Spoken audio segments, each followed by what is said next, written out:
رمضان، سبحان اللہ، 3 اشرے ہیں، ایک رحمت کا اشرہ ہے، ایک مغفرت کا اشرہ ہے، ایک جہنم سے آزادی کا اشرہ ہے.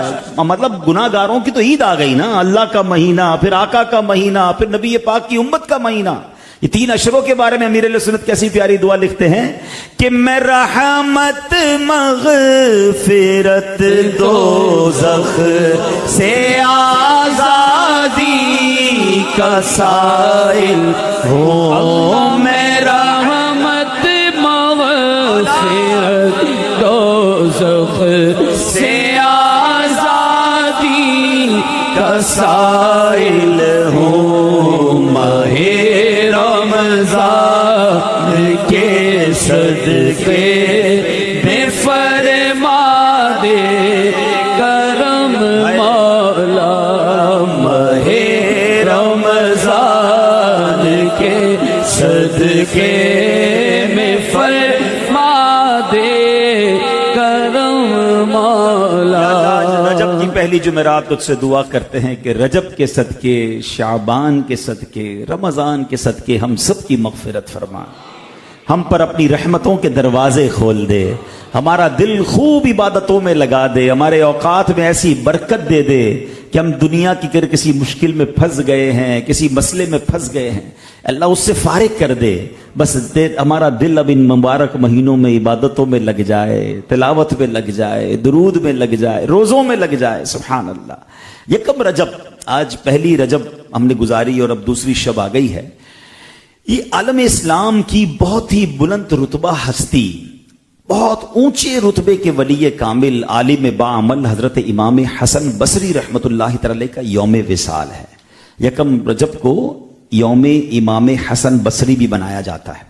امام حسن بصری کون تھے؟ یہ تابعی بزرگ تھے. تابعی کس کو کہتے ہیں؟ جس نے کسی صحابی کا دیدار کیا ہو یا ان کی صحبت پائی ہو اور ایمان پر ہی ان کا انتقال بھی ہوا ہو. اب سبحان اللہ، روایتوں کے مطابق آپ کو مسلمانوں کے تیسرے خلیفہ حضرت عثمان غنی اور حضرت طلحہ اور دیگر کئی صحابہ کرام علیہ رضوان کی زیارت کا شرف نصیب ہوا. امام حسن بصری کی ولادت مدینہ منورہ میں ہوئی اور فاروق اعظم رضی اللہ تعالیٰ کا دور خلافت تھا جب آپ مدینے میں پیدا ہوئے. اچھا، ولادت کے بعد آپ کو امیر المومنین حضرت عمر کی خدمت میں لایا گیا اور حضرت عمر فاروق رضی اللہ تعالیٰ نے ہی آپ کا نام حسن رکھا تھا. آپ کی والدہ محترمہ مسلمانوں کی امی جان ام سلمہ رضی اللہ تعالیٰ عنہ، ام المومنین ام سلمہ رضی اللہ تعالیٰ عنہ کی کنیز تھیں. اور منقول یہ کہ جب آپ کی والدہ کسی کام میں مصروف ہوتی تھی، گھر کے کام کاج میں، اور آپ روتے تھے تو ام المومنین حضرت ام سلمہ رضی اللہ تعالیٰ عنہ حضرت امام حسن بصری کو اٹھا کر اپنا دودھ پلا دیا کرتی تھی. تو براہ راست خاندان نبوت کا فیضان ہے، پیارے آقا کے گھرانے کا فیضان جو ہے امام حسن بصری رحمۃ اللہ تعالی کو ملا. اور ایسا فیضان ملا، دودھ کس کا پیا؟ ام المومنین کا. تو آپ کی زبان سے بڑی حکمت والی، بڑی کمال کی باتیں جو ہے وہ ادا ہوتی تھی اور سبحان اللہ معرفت الہی کے بلند مقام پر فائز ہو گئے. امام علی بن حسین یعنی امام زین العابدین کو ایک مرتبہ کسی نے امام حسن بصری کا ایک کلام سنایا، ایک جملہ سنایا، آپ کا ایک فرمان سنایا. تو امام زین العابدین کہتے ہیں کہ سبحان اللہ ھذا کلام الصدیق، یہ تو کسی صدیق کی گفتگو ہے. صدیق ولایت کا سب سے اونچا رتبہ ہے.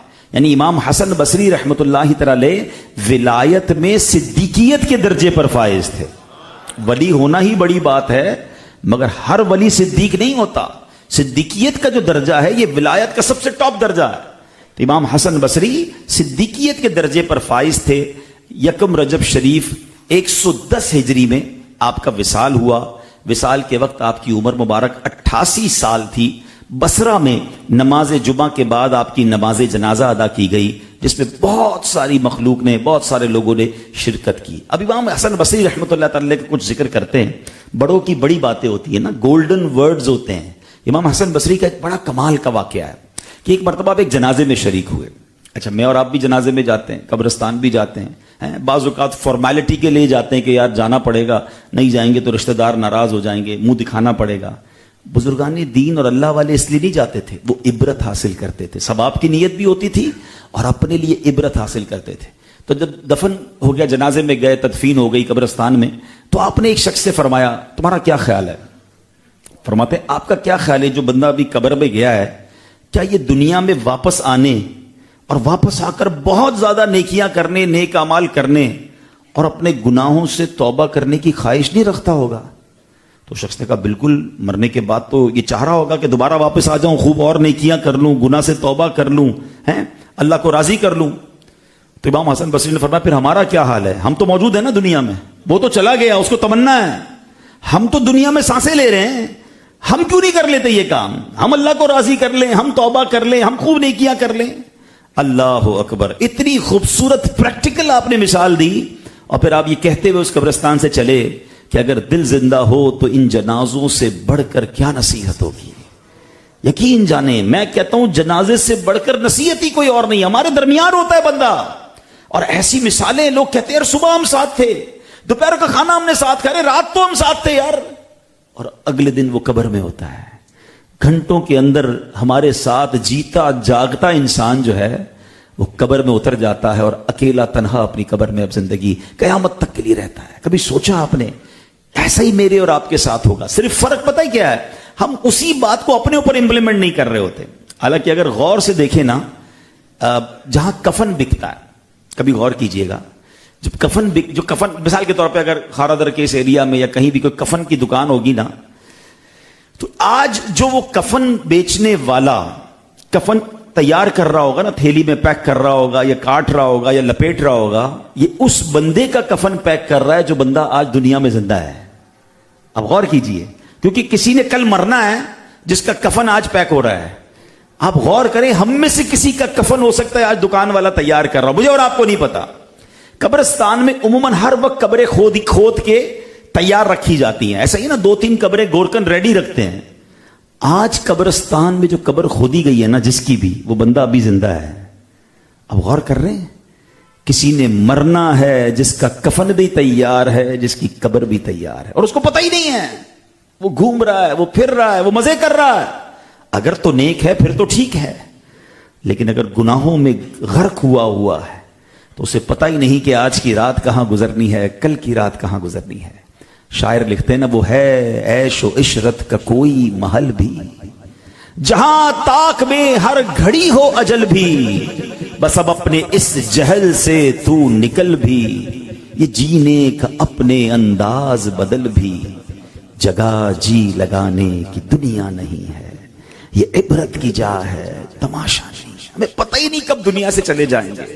اے میرے پیارے اسلامی بھائیو، قرآن کریم میں اللہ کریم کیا ارشاد فرماتا ہے کہ مجرم، یہ جو امام حسن بصری نے کہا نا، جو دنیا سے چلا جاتا ہے وہ تمنا کرتا ہے کہ پھر آ جاؤں، پھر موقع ملے، پھر عبادت کروں، اللہ کو راضی کر لوں۔ یہ آپ نے ویسے ہی بات نہیں کی، اللہ قرآن میں فرماتا، پارہ 21 سورہ سجدہ آیت نمبر 12 مجرم کیا کہیں گے اللہ کی بارگاہ میں؟ فرجعنا نعمل صالحا، تو ہمیں واپس بھیج دے تاکہ نیک کام کریں۔ یہ کون کہہ رہا ہے؟ جو مر گیا ہے، دنیا سے چلے گئے ہیں، کہ کاش ایک بار پھر دنیا میں جانا نصیب ہو جائے، اب تو ساری زندگی نیکیوں میں گزاریں گے، نیکیوں میں دن رات صرف کریں گے۔